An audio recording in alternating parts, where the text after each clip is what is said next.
my YouTube channel. Jadi pada video kali ini kita akan membahas tentang ChatGPT. Nah, teman-teman semua tahu gak sih apa itu ChatGPT?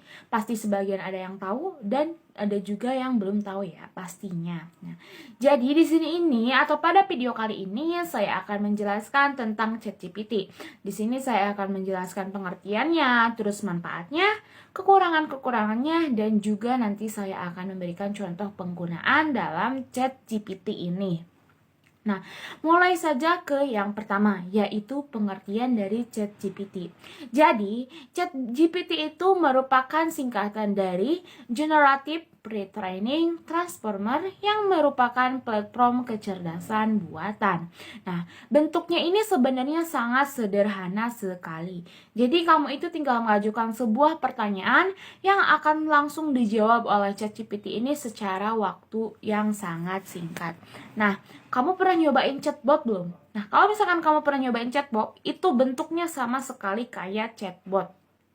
Nah, jadi pada ChatGPT ini kita bisa menanyakan apa saja, mulai dari jawaban buat soal matematika, terus ide kreatif, terus hingga pertanyaan seputar rumus-rumus. Nah, jadi kalau bisa disimpulkan secara sederhana nih, ChatGPT ini adalah platform berbentuk AI yang berbentuk percakapan sederhana yang bisa menjawab semua pertanyaan-pertanyaan yang kita ajukan. Selanjutnya itu atau yang kedua itu ada manfaat ChatGPT. Nah, dengan berbagai kemudahan yang ditawarkan oleh ChatGPT ini, tentunya hal ini bakal membawa banyak banget manfaat buat kita semua. Nah, jadi ini adalah berikut beberapa manfaat ChatGPT yang saya ketahui ya, teman-teman. Nah, yang pertama itu dapat memberikan informasi. Seperti yang sudah dibahas di atas, jadi ChatGPT ini bisa memberikan berbagai informasi yang kamu butuhkan dalam bentuk percakapan. Mulai dari tips hidup sehat, terus hingga rumus matematika pun, kamu bisa langsung mendapatkan informasinya dengan mudah dan cepat dari ChatGPT ini. Yang kedua itu ada sarana pemberi saran. Bukan cuma memberikan informasi, ChatGPT juga memberikan saran buat kita semua. Contohnya, kamu bisa tanyakan rekomendasi film, terus rekomendasi tempat, hingga style OOTD harian kamu. Jadi, wah, kita ini kayak ngobrol sama teman sendiri gitu, kalau misalkan chat sama GPT. Yang ketiga itu ada meningkatkan produktivitas.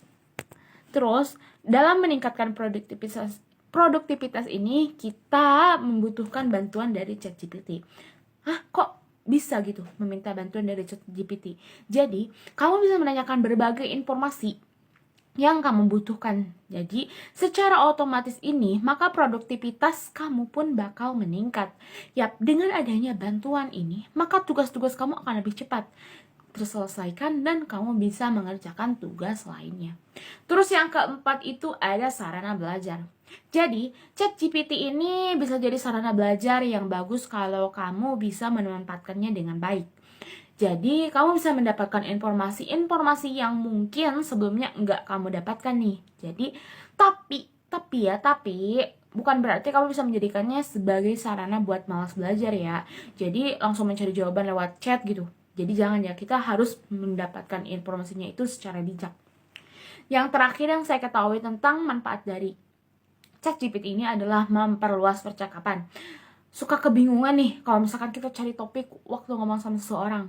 Tanya aja ChatGPT, guys. Jadi, platform platform ChatGPT ini bisa membantu kita atau bisa membantu kamu semua memperluas topik percakapan hingga memberikan ide-ide baru buat kita semua dalam membuat percakapan. Nah, gimana? Manfaatnya banyak banget gak sih, teman-teman? Nah, tapi selain manfaatnya juga pasti ada kekurangannya juga nih ya. Yang ketiga atau yang tadi itu pasti semua itu ada kekurangannya kan. Nah, ini adalah kekurangan ChatGPT yang saya ketahui ya teman-teman semua. Yang pertama itu tidak ada sensor kebenaran. Jadi, produk AI ini hanya bekerja berdasarkan input yang dilakukan manusia. Jadi, otomatis jawaban yang diberikan berlandaskan pada hasil kerja tersebut. Tidak boleh menjadikan jawaban dari AI ini sebagai landasan sepenuhnya, tanpa menggunakan konfirmasi dari sumber terpercaya lainnya.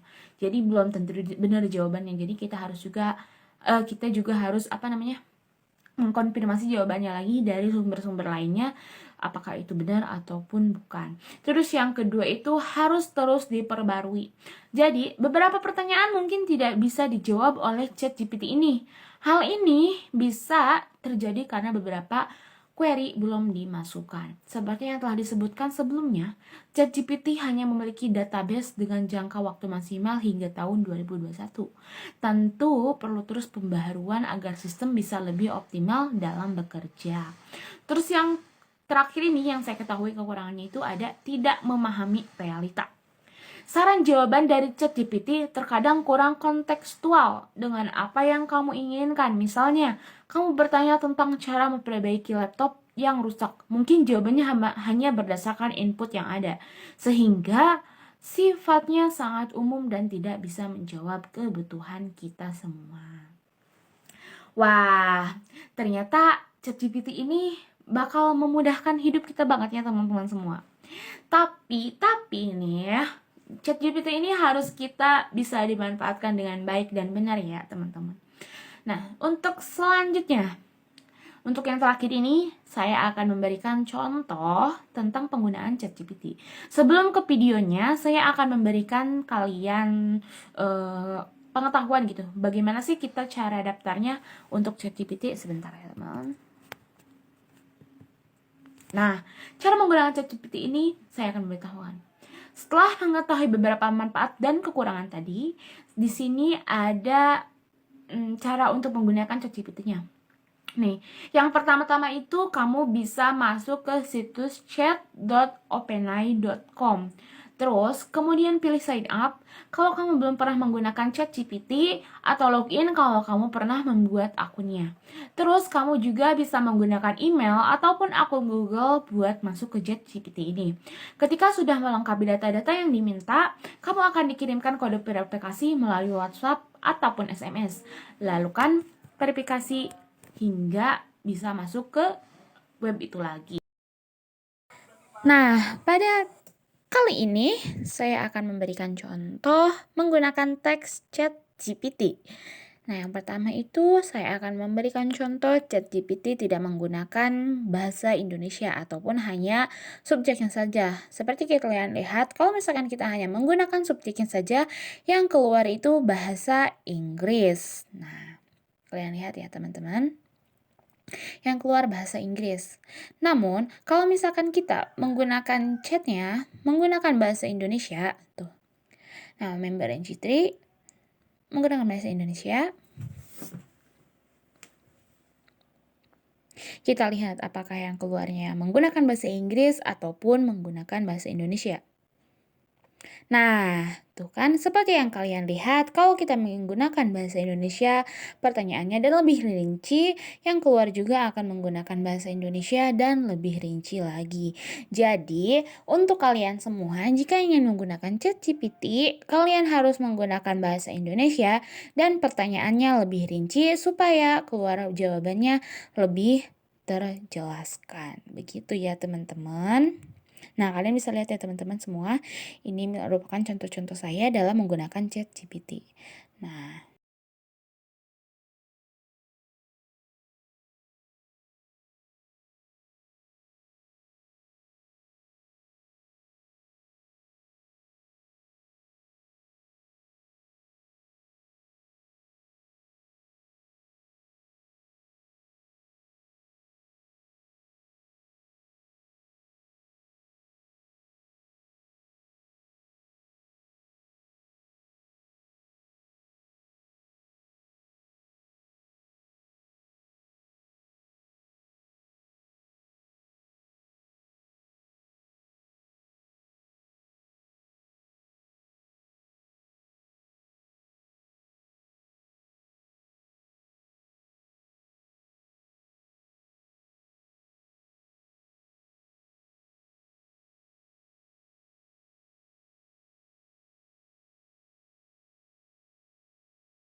Pada video kali ini itu cukup sekian aja ya teman-teman. Kalau misalkan ada banyak kurangnya atau misalkan banyak kesalahan kata yang saya lakukan pada video kali ini, tolong dimaklumi dan dimaafkan. Jadi karena saya juga masih belajar, jadi semoga video ini bermanfaat ya bagi teman-teman semua.